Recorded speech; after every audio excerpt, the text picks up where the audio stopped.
What is going on, everybody? This is Shack Central, and today we're going to talk about crafting your very first mapping gear. Now, by that I'm talking about the equipment that you'll be crafting and putting on your character to use when you first break into maps in the Vortex build. So basically you want your gear to be able to help you swap to Chaos Inoculation, obviously cap your resistances, meet any attribute needs that you get, and basically just get you started into the actual full Vortex build in maps. So let's take a look at it here. We're going to keep this brief because it's kind of an all-encompassing video here, and it will be something that's a companion to the written guide. So let's take a look at what I would typically do with a piece of gear, a piece of equipment, an item. So this is a Solaris circlet that I picked up off actually off Whalem, one of the vendors in Act 10. So this is basically the equivalent of a piece of equipment that you would find in the ossuary farming zones or something like that. So the first thing that we do is obviously use armor scraps on it. You're going to get it qualitied. You're going to get it all, we'll use this type of thing. Wow, that took way too many jewelers. And then, so for something like the head helmet, we want that 4-linked, so we will 4-link it. And our helmet links are always blue, blue, blue, green. So basically we'd be ready to go with that, and we've just spent, that little bit of currency. From here, basically what I'm going to highlight today is what to expect when you're doing the basic crafting method, which is transmuting something, alting it and augmenting it until you get 2 good rolls, then regaling it, hoping for a 3rd roll, and something that you can then craft one final mod on your crafting bench. Now, I do mention in the written guide that before you use this method on your gear, you should be looking at all of the other kind of crafting methods at your disposal, meaning mainly essences, orbs of binding, and the league mechanic. Doing those 3 methods can provide you with some very, very good gear for very cheap cost, and basically only leave you with less than a full equipment slot's worth of gear to craft. But once you've kind of exhausted those avenues, this is how we're going to make our gear. So we start by, like I said, scrapping it up to 20%, getting it actually jewelered, fused, colored how we want it. And this is the basic process. I'm just going to show you on one piece of gear, and I'm going to look at the other gear that I have. So we don't hit a good thing here, so we're just basically going to alteration it, and we're looking for most gear, so for like the helmet, boots, gloves, body armor, shield for the most part, even the belt. For the majority of the gear, what we're looking for is a prefix roll that's good, so that's basically percent energy shield or max energy shield. And we're looking for either a high attribute or a good resist.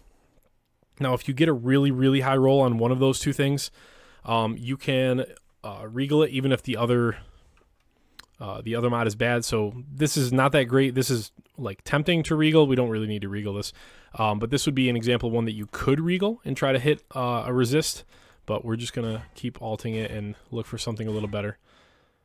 So this isn't terrible. We're not going to keep it. This is a combined energy shield roll and lightning. Let's keep rolling for something a little bit better here. So it's not really a complicated process, as you can see. It's fairly straightforward. That's not too bad. Let's augment it. We didn't hit anything good. So this is a great one. This is a great one. We hit energy shield, a good flat amount, a decent resist, and we're going to regal it. And we kind of did it. That's a super, super low resist, but this is perfectly acceptable as a starter item for mapping. Now you can go to your crafting bench. You can put whatever you want on here. You could put percentage energy shield and get yourself a nice solid chunk of ES. You could use it to round out some of your resistances or put some attributes on it.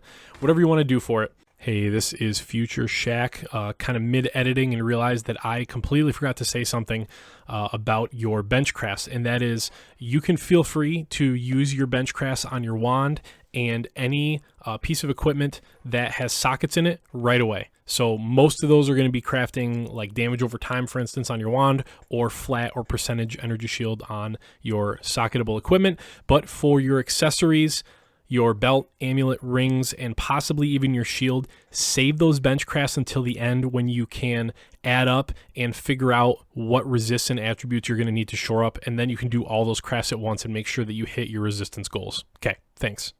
But what I really want to show you is I've already prepped this stuff.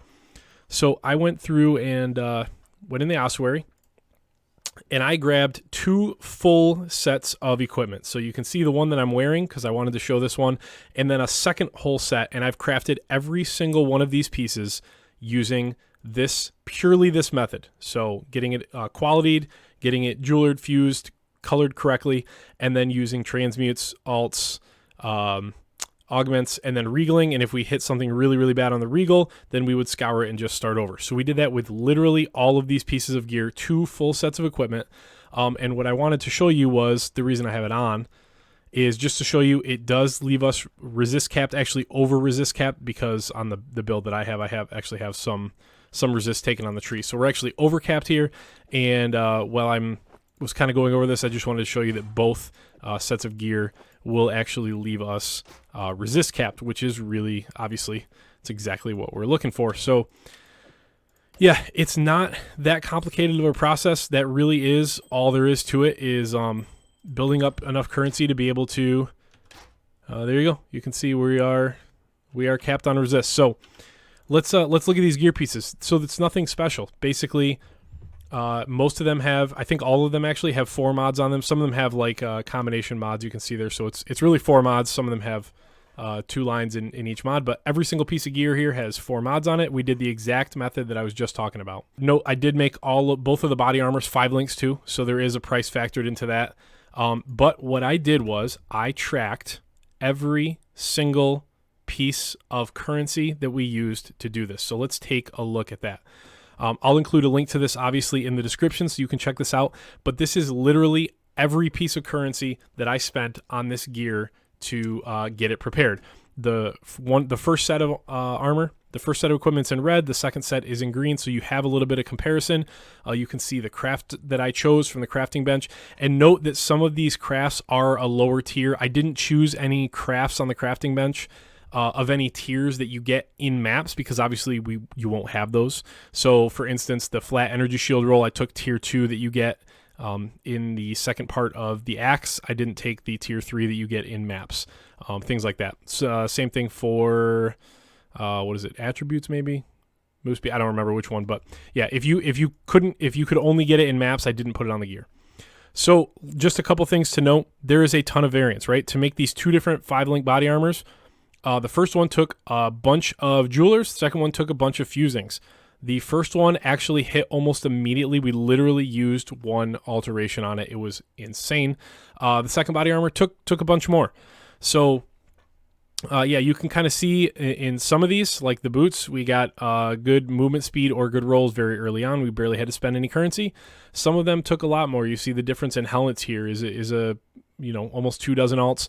That kind of bears out in different places here. So you can kind of see the differences. I tracked the totals down here. You can see how many transmutes we spent, alterations, all of that. And then here is the average. So for both sets of gear, obviously 2 sets of equipment is still a pretty small sample size. But I think this is a really good to give you an idea of approximately what you could expect to spend, because when you look at the totals, they're really not all that different.